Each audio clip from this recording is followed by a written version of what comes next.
say it is truly an honor to be sitting up here because I am also a kidney transplant recipient. This will be my 10th year, knock on wood on the chair, that I've had my transplant. And I was telling the panelists earlier, we all had the pleasure of eating together before we came here, and I was telling them about talking to a patient just yesterday, a stranger who is a mutual friend. We have a mutual friend who was frightened and scared and in that moment where they didn't want to be where they were, and she has to have a liver transplant. And one of the things I had mentioned to her and mentioned to people that were in the office as we were talking is, number one, 80% mental, 20% physical. Your body is going through something, that's 20% of it. 80% of it is how you struggle through it and how you get through it. So I do want to start with Darren about how when you were diagnosed and how you went through that. We saw a little bit of the struggle in the film. I want to know mentally, how did you start out and what moment did you decide, you know what, I'm going to continue to fight? It took a toll on me that I say to everybody whenever I'm asked to speak, I say, unless you have walked in the shoes and have been on dialysis yourself, you can't describe, the feeling of how it makes you feel. It just takes every single thing out of you. And so mentally, you just become a totally different person than who you are. And when it was brought to my attention about, okay, well, you can have a transplant, at first I was totally against it. Mm-hmm. And I said there's no way that I would be able to ever take a kidney from somebody that I knew or a kidney from somebody else. And then when I started on peritoneal dialysis with Lisa, mm-hmm. who was my peritoneal nurse, she said to me, talked to me a lot about transplant and said, you can have a kidney and a pancreas transplant.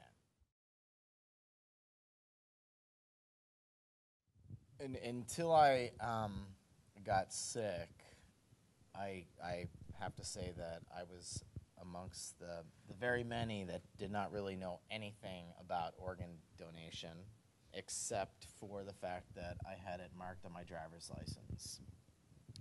And as I said in the film, that I made that promise, and I'm sure we've all been in a situation where you make a promise and you say, if I ever get out of this, or if the outcome is different, I'm going to do whatever I possibly can to keep this promise. And one of the promises that I made was, as I said, giving back to the transplant community and educating on the importance of organ donation and the impact that it has made on me. It's to say it's a whole new life is really an understatement. Living with diabetes for so long and now having to fill out a form where it says, are you diabetic, and check no, it's kind of cool. But also, the 3 years or just under the 3 years that I was on dialysis, I don't have to tell you, you went through it. It was so awful, and people are just not informed on the importance of organ donation. And when I work events now where I try to get people to sign up or to register to become an organ donor, I always say to them, it's obviously a decision that you have to make on your own, and it's a choice. But if you elect to do it, it's something that you say yes to today, and you never will ever think about it the rest of your entire life. Whether it's a kidney, a heart, a pancreas, a liver, whatever it is, it's just you're not taking it with you when you leave, and you're not going to use it, after you're not here. And if the organ can help somebody else, I always say, why not? Why would you not want to help somebody else? The reason that I did the video was, first off, to honor, Casey and his family as far as the gift that, he left behind, and to say what a good person he was for doing it. But I also wanted to do it because I said if it could make one person change their mind, that's somebody that's against organ donation or somebody that's afraid of it, if it can make the difference in one person, I will know that this video is worth it. And I cannot tell you the amount of emails that I get on a weekly basis, or where I will run into somebody at a function and they'll say, I watched your video and it made me change my mind. I see organ donation in a totally, totally different light. And they say, thank you for doing it. It helped me, and I'm now an organ donor. And I usually, they're all excited and happy. I registered, and I always say, I'm glad the video helped. And that was the purpose of doing the video. I often say I'm just the middleman, because without the organs, I have nothing to do. Without the organs, I can't help my patients at all. And when you see the patients from being ill and then the next day they're much better, they're not requiring any pain medicine. I think you said it yourself, the next day you really felt a big difference. And the thing is that patients, they persevere. They don't know how sick they are when they were sick. They think, well, I think I'm just getting older, I think it's the disease. But when they get transplanted and feel so much better the next day, where they had a major operation and not require any pain medicine, they're in a situation for living donors, we often see the recipient going down to see their donor because they feel so much better immediately. And we see that quite a bit, and it's very rewarding to be able to see that. And the mismatch is between the supply and demand, again. Too much demand, not enough supply, and our message always is try to encourage people to think about and understand and be aware of what potential they can help and make somebody's life better, in Darren's case, or someone else in your family as well. I'll tell you a little story. When I was in my training during my fellowship as a nephrologist, our professor insisted that we go to the dialysis unit and we sit on the dialysis chair for 4 hours with our arm like this. I mean, none of the fellows at that time were sick or had a kidney disease, but she made us to do that to feel exactly what the patient suffered from. And if you could imagine doing that 3 times a week, 4 hours each time. It was really painful to me at that time, and then I decided not to continue just only nephrology, that to do transplant after that, because it really changes the life. It's amazing. I see the patients in the recovery room, and the minute they get extubated and open their eyes, I feel great. I have patients, they feel so good to a degree that I will tell you, I see people walking in the wall. So it's so good feeling, and the problem is when we see them for evaluation, we always tell them, do you have a donor? Please reach out to family, to member, to friends, anybody you could know, because the sooner you get transplanted, the better you are afterward. The longer you're on the waiting list, the longer you're on dialysis, that's not good for you. We just need more organs and more donors. That's a big issue. He was right. We do need more donors. Right now in Georgia, there's a little over 3,500 people waiting for a life-saving transplant, and of those people, about 3,200 are waiting for a kidney. So if we just had a living donor, a lot of those people would be able to get off of the waiting list. Nationally, there's over 113,000 people waiting for a transplant, and sadly, another name is added every 11 minutes. The really sad part is that 18 people die per day while they wait for their organ transplant. So really education, awareness, and getting people comfortable with the idea and concept of organ donation. I find when I go out and I speak to people that they're afraid of it. There's so many myths, we were talking about that earlier, about donation. Some people think they can't have an open casket funeral. They can. Other people think that, if I'm in the ambulance and they see my license and it says organ donor, they'll just let me die. That couldn't be further from the truth. I know we're laughing now, but people honestly believe this, and they think that their life will not try, that people won't try to save their life if organ donor is on their license. So it's a lot of education, it's a lot of awareness, and ultimately remembering that what you're doing is giving someone life. It's kind of like, I like to tell people, the final act of kindness that you're able to facilitate, giving another person a second chance at living their life. You put organ donor, check yes to donation, and you have that on your license, and then you live your life. Now, what will happen is something traumatic, and you end up in the hospital and you're passing away. What we do, the law in Georgia, is that the nurse has to call LifeLink, the organ procurement organization for the state of Georgia, for every death in the hospital.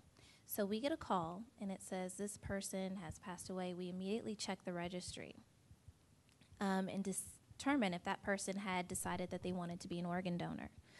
I'm going to take a brief aside here and tell y'all there's two different types of death in America, and you can have. Cardiac death is going to lead to tissue donation. That's your skin, bone, connective tissue, eyes, heart valves. And there's something that many people don't know about. It's brain death. And brain death is what leads you to become an organ donor. And there's some differences, but a brain dead patient is going to be able to donate their heart, liver, lungs, kidney, pancreas, and small bowel. So if you put those two together, one organ and tissue donor can help about 60 people. One organ donor can help up to 8. There's two different paths that we take. With the tissue donor, we're going to make a phone call to that family and say your loved one has an opportunity to donate tissue. After, of course, we check that medical history, make sure those tissues are viable. With an organ donor, we're also going to check to make sure there are no communicable diseases, and then go forward with donation. We'll go to the hospital, and you can probably speak on this and talk to the family about the opportunity that their loved one has to become an organ donor. So we go over what donation, the process is, what will happen, and kind of answer any of the questions that that family may have. After that, the recovery process starts, and a lot of people are afraid that hospitals will let them die, but everything is so separated just for that very reason. So the hospital has no affiliation with LifeLink of Georgia. LifeLink then, after we talk to the family, we contact UNOS, which is the United Nation of Organ Sharing, and UNOS manages the waiting list. It's all done anonymously, so we don't know who will be receiving this person's life-saving gift. UNOS tells us the list for each organ that this person is able to donate, and we contact those surgeons to say there's an organ available for transplant. They can then accept or decline. After every organ has been accepted, we go to the operating room where the recovery process begins, and that's when those transplant surgeons are able to come and recover the organ and then go back to their patient. With tissue, it's a phone call, and because cardiac deaths happen much more often than brain death, there's actually an operating room at LifeLink, and we recover tissues there. And again, that's skin, bone, connective tissue, and heart valves. If you put organ donor on your license, you're consenting to everything. We've got a website, donatelifegeorgia.com. You can sign up there as well. And on the website, you can say, I'll donate my heart, but not my liver. Governor Perdue in 2008 passed a law called first person consent, which really means if it's on your license, you've consented for yourself that you want to be an organ donor. So with that, you're also able to say what you do or do not want to. Now, most people say, yes, I want to donate everything, and that doesn't come into play. So it's exactly 1 year to today that I donated a kidney. So my son, who is 8, has a pretty nasty kidney disease called FSGS, and he needed a kidney. And I'll just give you I'll be very brief and give you a little backstory. I was part of a 5-way kidney swap because I'm not a direct match. Kidney swaps hadn't really been discussed. So because I wasn't a good match for him tissue-wise and other various reasons why the typing and so forth.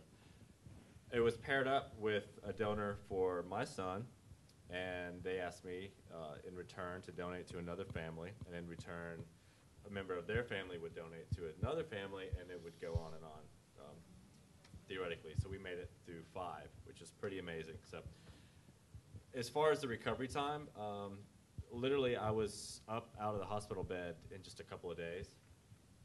I was really motivated to get up because my son was at I was at Emory, and my son was at CHOA, which is literally right across just a road. It's, I mean, throwing distance. I really wanted to get over there and see him. So within 2 or 3 days, I was out of the hospital bed and hobbling around. It took about 2 months, I think, till I felt back to normal and felt like the old me. But, you know, I mean, it's literally been 1 year. The 20th was my son's surgery, and the 21st was my surgery last year. So it's literally been exactly a year, and I feel great now. And it's, you know, knock on wood, everything, my family is healthy, my son is doing fantastic, and, you know, it was the best move I ever made.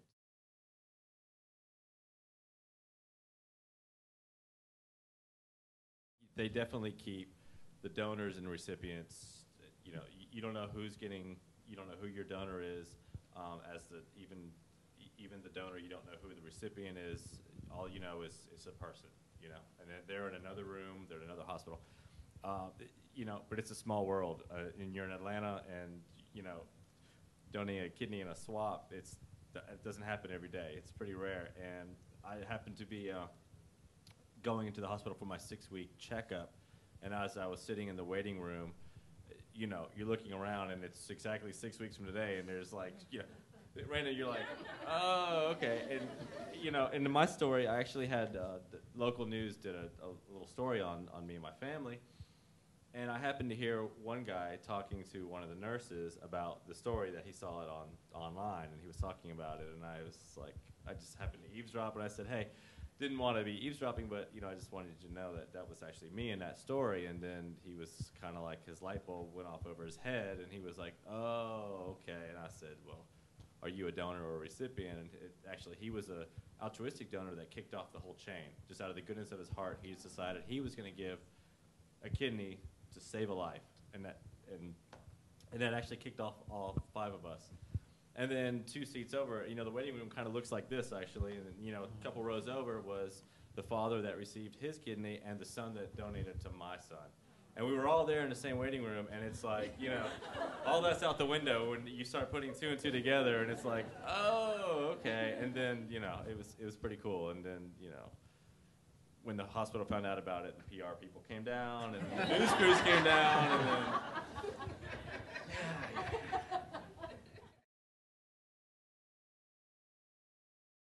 It's a very safe process. The donor process, it's a laparoscopic surgery, so the incisions are small, and they really do well. And if we do our job correctly and screen the donors, they should live as long as Michael's going to live, barring his lifestyle or whatever,